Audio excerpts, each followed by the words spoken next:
A very good morning and thank you so much for joining us today. This is Smart24 TV and we drive your business. My name is Anthony and you're watching Financial Markets, the #1 business show where we get to look into the different stocks and have a look at what's happening all over the world and bring you the fresh updates from the global, regional and domestic financial markets. Now today is the Thursday, the second last weekday of trading, and a lot of excitement is coming in from the traders, of course, as we wind up the week and coming into another season where the month of March really signifies a period of earnings, especially here on the Uganda Securities Exchange.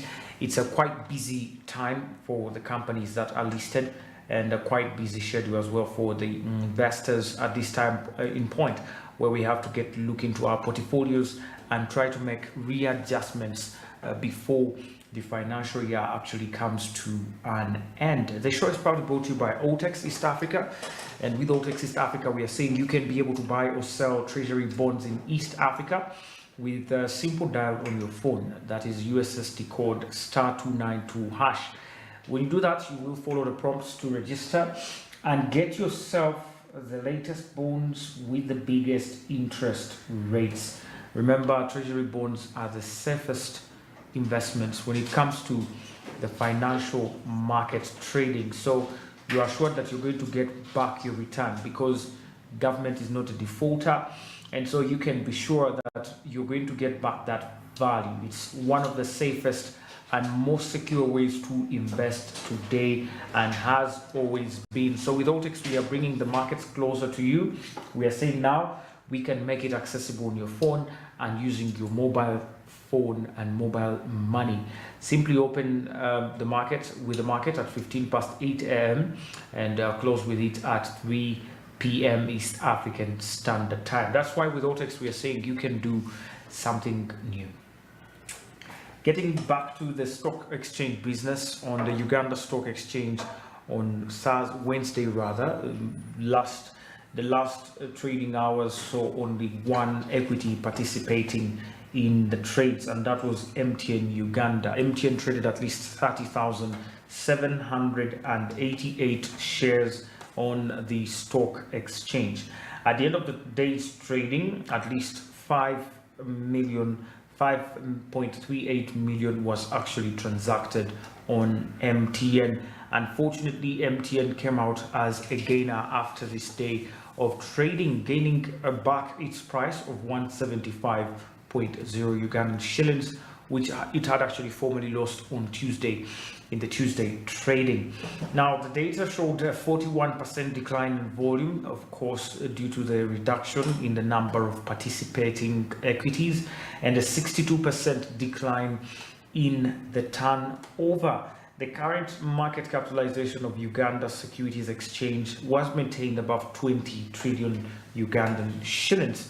Now, there were 4 gainers in total, with MTN inclusive, and at least 3 losers on the Uganda Stock Exchange on the Wednesday tradings. Centum Investments came out on top of the table with at least a gain of 1.39%, up to a price of 259.78 Ugandan shillings.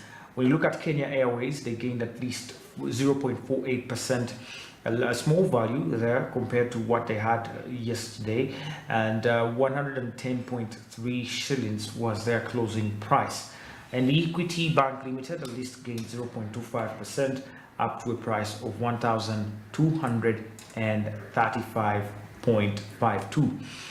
MTN Uganda, like I mentioned, at least gained 0.1% for the day after participating in the trades for the Wednesday trading. And currently, MTN Uganda has at least 3.92 trillion Ugandan shillings market capitalization. Now, currently, also the company represents 19.6% of the Uganda Stock Exchange, which makes it the second most valuable on the Uganda Stock Exchange. Well, the gain yesterday was just of 0.17 shillings from 174 shillings to 175 shillings closing Wednesday. and the turnover was at least 5.39 million. That's the only amount that was actually transacted on the Uganda Stock Exchange.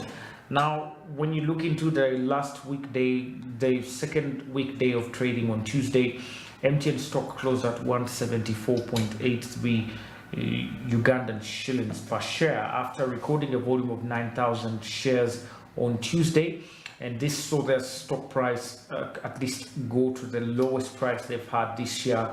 And this currently changed on the Wednesday tradings after gaining 0.17 shillings up to 175 Ugandan shillings per share. MTN, however, began the year with at least 180 shillings point zero, and this was the beginning price for the year. However, they have lost currently at least 2.7%, basing on their current pricing of 175.0 Ugandan shillings. In terms of the trading on the exchange, they are the current second most traded on stock on Uganda Securities Exchange in the past 3 months, from the month of December rather, until the current date. And they have traded within this period at least 20.5 million shares valued at 3.7 billion Ugandan shillings. MTN stock, remember, is listed currently on the main board of the Uganda Securities Exchange, and is currently the latest listing we've had so far on the Uganda Securities Exchange. Interestingly, we looked at a story that was unfolding this week of MTN's 20% profit before tax, and that is something that we as investors could meditate upon deeply, especially as we wind up this financial year and see what kind of value the shareholder is actually going to be able to take home from MTN Uganda. Now, MTN Uganda also still boasts currently being the biggest telecom company, posting at least the biggest number of clients, at least over 17 million clients all over the country. And when you look at their financial reports, of course, the first drafts for the financial year 2022, they posted at least 20% more of their profit this time round, owing this to data services and financial technologies. Now, the telecommunications biggest fintech products are mainly mobile money services that have allowed their clients to be able to transfer and receive cash and pay for products, as well as conduct other commercial transactions. Now, this company is majority owned by South Africa's MTN Group, and the company was listed actually in December 2021, on the 8th of December, after a very successful IPO, and unless, of course, you might term the undersubscription as unsuccessful, but it was a successful IPO in general, and got the company moving. Last year also, a few changes in MTN happened with their leadership, with Mr. Wim van Helput, who was the CEO, being replaced by Sylvia Molinge, who is coming in from Safaricom, who is now the current Chief Executive Officer. Now, according to Ms. Molinge, the fintech business and data services at MTN have at least led to this rise in profit. Now, we are talking about a pre-tax profit, so these figures could change after tax, okay? But pre-tax profit,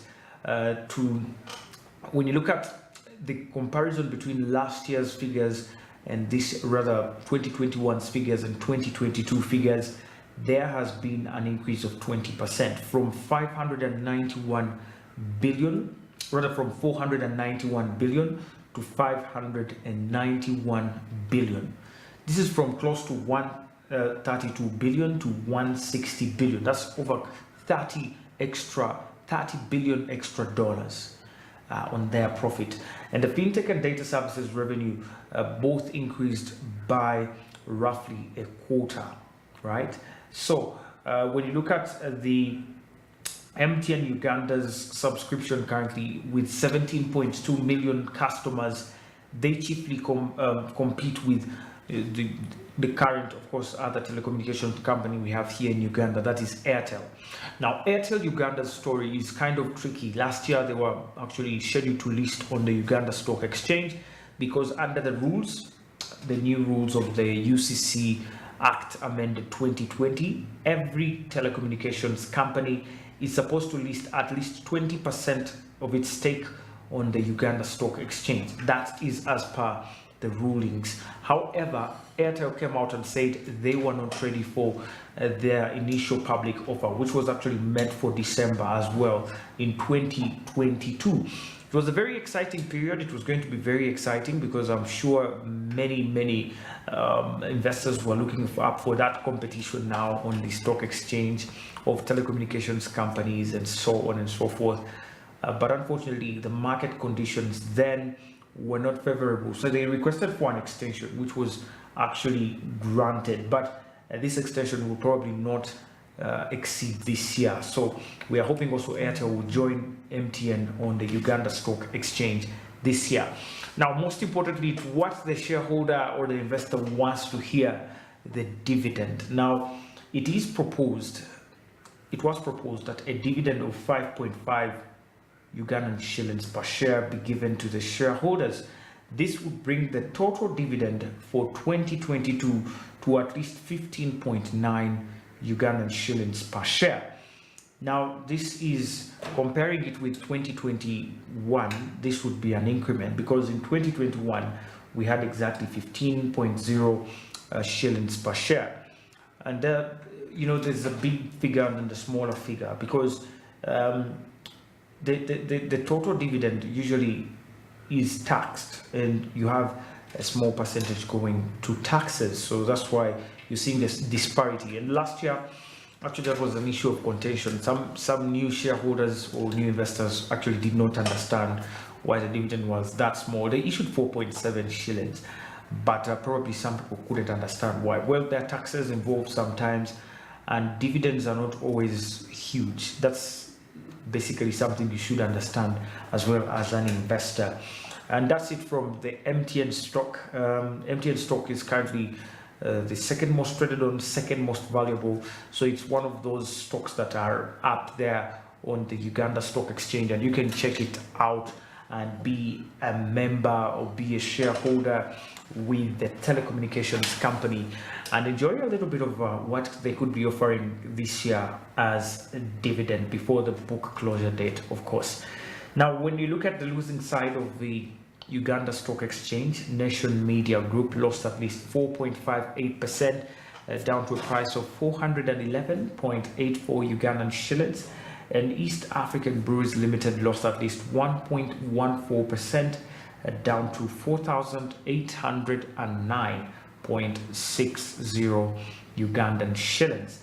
Jubilee Holdings Limited lost at least 0.15%, down to a price of 5,011.20 Ugandan shillings. There were no other participants, no other gainers or losers on the market. So the market was kind of slow on Wednesday morning. But also news coming in from another listed equity on the Uganda Stock Exchange is about Cipla Quality Chemical Industries. Now, a notice was issued on several social media platforms indicating that Cipla will be exiting Cipla Quality Chemical Industries, which is something that is yet to be officially confirmed. But as far as we know right now, we understand that the pharmaceutical company is actually selling 51% of its stake to a South African company named Capital Works. Currently, that is the information we have from Cipla Quality Chemical Industries. And when you look at this stock here of Cipla Quality Chemical Industries, it began the year with at least an oversubscription. When you look at their initial public offer in 2018, there was a lot of hope. It was the first pharmaceutical to list on the Uganda Stock Exchange. However, a series of in the subsequent years, 2019, 2020, they were unable to actually issue any dividends or any other form of value back to the shareholders in terms of bonus issues or a rights issue. And they did that, of course, in 2021 when they issued a dividend of 1.5 shillings. But also, the company was able to get this profit because of the repayment of a debt of an order of an ARV that was made by Zambia. That is something that stood out for this company last year. Now, Cipla Limited is wholly owned, partially owned by Cipla. Cipla Quality Chemicals is partially owned by Cipla India and Meditab Holdings Limited, as well as Quality Chemicals here in Kampala. And these shares for the Cipla Quality Chemical, rather the Cipla part, are going to be sold to a company known as Capital Works SSA, which is a permanent private equity company. And these shares are going to be at least valued at 25 to 30 million US dollars, according to an exchange filing. The proposed sale is expected to be completed by the 31st of May 2023, subject to, of course, obtaining regulatory approvals and completion of conditions precedent as mutually agreed between both parties. That is also news coming in from Cipla Quality Chemical Industries. Now, when back to the aggregate performance of the listings on the Uganda Stock Exchange, in aggregate we had the overall stock index, the all-share index, at least lose 2.64 points, down to 1,151 points, and this was a one-week loss now of 2.99% and a four-week loss of 5.77%, and the year-to-date loss has also increased to 5.01%. The local company index, on the other hand, increased 0.05%. Off to Nairobi we go, and in Nairobi we had at least a couple of movements as well that were pretty interesting, but the market continued to decline, generally speaking, and looking at the indices. Now, 48 listings participated in the day's trading on Wednesday morning, and this ended with 16 gainers and at least 17 losers. Kenya Power and Lighting Company actually gained most for the day, at least 5.71%, and the price increased to 1.48 Kenyan shillings per share. I don't know if this was because of the news that Kenya Power and Lighting Company's debt was actually going to be taken over by the Kenyan government, but definitely there was movement on the market. Liberty Kenya Holdings had at least 5.33% appreciation, and Kenya Reinsurance a 4.29% increase in price. The Nairobi Securities Exchange had at least 2.64% added to its value. And on the losing hand, we had the Nairobi Business Ventures unfortunately come out last with a 9.43% depreciation in price, down to at least 3.17 Kenyan shillings per share. Like I always say, the growth enterprise segment markets always are the most volatile markets. NBV was just a gainer a few days ago, and now appearing on the losers list could be a shock or a surprise, but that's the volatility you experience, especially on the small stocks on big stock exchanges. Total Kenya also lost at least 6.39%, and Safaricom lost 5.76%. There is something about Safaricom. Safaricom is losing value quickly, and when you look at the graphical performance, the company stock is on a downward trend, which is kind of worrying, but of course not as for those who are looking for the longer term investment. The company's stock price, highest price was 19.1 for today, and the lowest price was 17.75. However, they closed the market at 18.0 Kenyan shillings. They traded at least 16.8 million shares, and these were valued at 303 million Kenyan shillings in a total of at least 575 deals. The current market capitalization of Safaricom is 721 billion Kenyan shillings. Now, Safaricom has lost significant amounts of value in the recent few weeks. Let's have a look at, for example, their drop in price in the last one day. It was 5.8% down to 19.10 shillings, from rather 19.10 to 18.0 Kenyan shillings.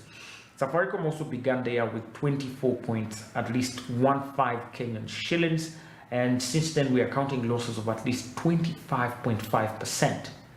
That's a quarter of 100, and that's a lot of value lost from the price valuation.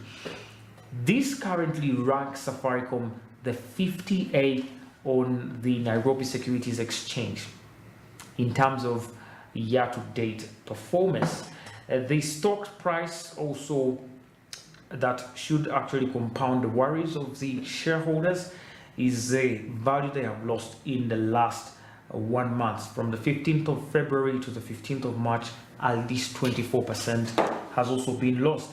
However, Safaricom continues to be the #1 most traded on stock on the Nairobi Securities Exchange over the past 3 months, in the period recording at least 415 million shares on average.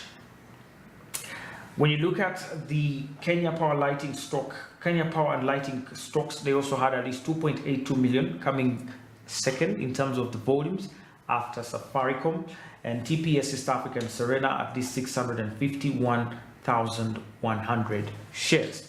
Now, for the indices, the major index shed off at least 3.13 points, plummeting to a value of closing at about 110.62 points, and this was a 1-week loss of currently 7.19% and a 4-week loss of 13.48%.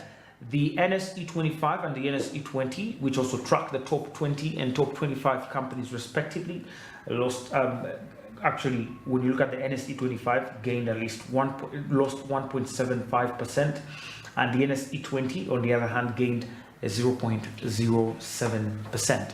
And that's the trading, my friend, from the Nairobi Securities Exchange. Remember, we are pushing for the integration of the East African capital markets, and I hope you can be part of the drive to see that we integrate our market for better access to the capital markets in East Africa. Getting over to the United States very, very briefly, the US stocks plunged on Wednesday as two economic prints showed a slowdown in February, coupled with a fresh turmoil at Credit Suisse, the renewed investor concerns over the banking sector. Now, checking in on the major indexes, we had at around 1 p.m. Eastern time, we had the S&P 500 at least plunge about 1.9% of value, and the Dow Jones Industrial Average dropping 2.1%, whereas the contracts on the technology-heavy Nasdaq Composite at least fell 1.4%. The bond yields plummeted, and the yield on the 10-year Treasury note on the US market moved down to 3.42% on Wednesday at midday from 3.6% in the morning. On the front end of the yield curve, the 2-year yield at least fell to 3.8%, and oil fell to new lows on the year, with the WTI falling more than 4%, and that is below $40 per barrel.